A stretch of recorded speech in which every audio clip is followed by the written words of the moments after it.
Magandang gabi, Pilipinas. Kung mahal detalye ho sa pangin ang kanilang karapatang bumoto upang makapili ng mga karapat-dapat na mga halal na opisyal sa darating na midterm election ngayong taong kasalukuyan. At ayon po sa AFP, ito ang solusyon sa mga isyong panlipunan at hindi ang kudeta o military junta. Kasabay nito, pinaigting na rin ng Sandatahang Lakas ng Pilipinas ang kanilang intelligence operations. Kasama na ang gagawing background checking sa mga kakandidato. Si Mark Gabriel sa balita.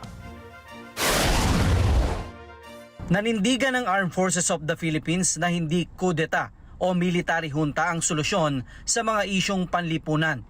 Ayon kay AFP Chief of Staff General Romeo Browner, ngayong nalalapit na ang eleksyon, dapat na gamitin ng taong bayan ang karapatan nilang bumoto para itama ang mga nakikita nilang mali sa gobyerno. Kasi nga po maraming nagko-complain ngayon. Naririnig naman po natin na maraming mga complaints. Maraming problema ang ating bayan.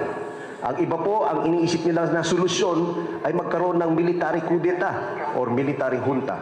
Hindi po yun ang solusyon. Ayusin natin yung eleksyon natin, gamitin natin yung boses natin, yung kaisa-isang boto natin para maituwid po yung gusto natin maituwid sa ating gobyerno, sa ating society. No? Let us use this. Let us use our right of suffrage in the proper way. Gamitin po natin yon para maituwid natin yung direksyon ng ating bansa at yung future ng ating mga ng ating bayan at ng ating mga kababayan. Sa harap nito, pinaigting na rin daw ng AFP ang kanilang intelligence operation ngayong 2025 midterm elections. Kasama na rito ang pagsasagawa ng background check sa mga kandidato upang hindi malusutan ng mga kandidato na may impluensya ng dayuhang bansa. Titingnan po natin yung kanilang background. So meron po tayong background check. And pag meron po kami nakita, no, na mga red flags, we will inform the COMELEC about this. Dahil nga po, ayaw natin maulit yung nangyari nung nakarang eleksyon na may mga nakalusot na mga kandidato. Ang Philippine National Police nakatutok naman sa pagpapalakas sa cybersecurity upang masiguro na hindi maapektuhan ng anumang dayuhang bansa ang idaraos na halalan sa Mayo. Kasama na rito ang paglaban sa AI o Artificial Intelligence na maaaring gamitin sa pagpapakalat ng fake news. And we're looking also of using AI to combat po.